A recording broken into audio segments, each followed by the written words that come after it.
Britain's royal family is recognised throughout the world.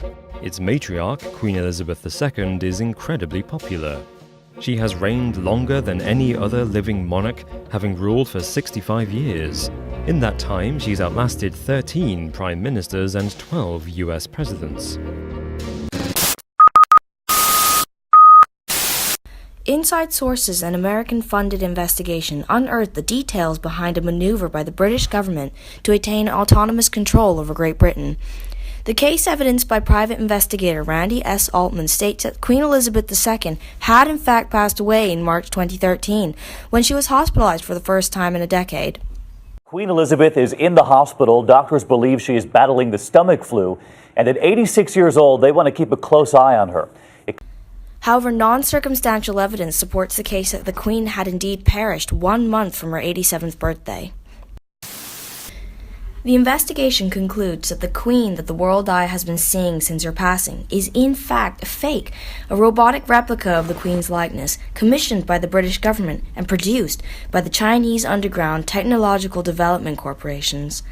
A media blackout at Christmas 2016 and the absence of the Queen at the annual Christmas church service has been attributed to a technological malfunction of the Queen's mechanical replica, and subsequent interactions with the Chinese were said to have been regarding repair costs. Paparazzi throughout the years have taken exposing photographs of the bionic Queen, revealing her metallic endoskeleton, the subtle changes in the shape of her face, and the robotic, mechanized movements.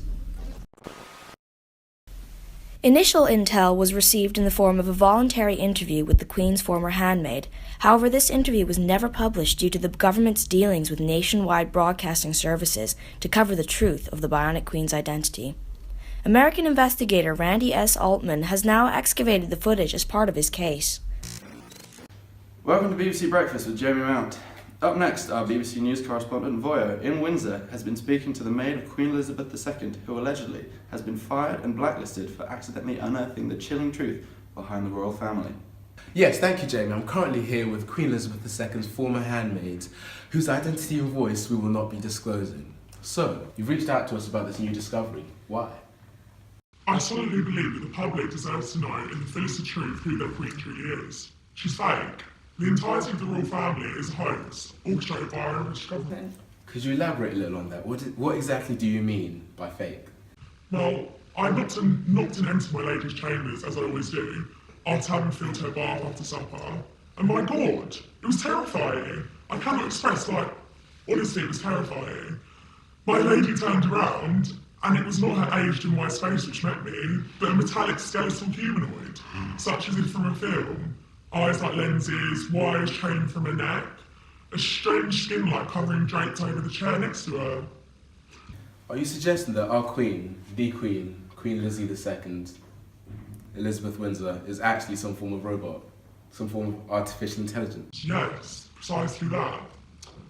My goodness, that is quite the accusation. Later this week, Jamie will be looking into the details of this investigation with our private investigator, Randy S. Altman. It is suggested that the motivations behind these actions are based around a power struggle between the monarchy and the government, and the prevention of allowing future heirs from taking the throne. As sovereign head of state, the Queen is obliged to remain strictly neutral with respect to political matters, yet has power to appoint Prime Minister under a state of emergency and can choose to approve or veto certain legislation. This is to ensure that the government does not have full control over any one matter, and as a result proved to be an obstacle for the Cameron-Clegg coalition of 2010 to 2015. Randy S. Altman argues that the Conservatives desired autonomous control over the whole of Great Britain, and this was only possible through the establishment of a puppet monarchy. The robotic replacement of the Queen serves such a purpose to this day. What does this mean for the future of Britain, whose figurehead is nothing more than artificial intelligence?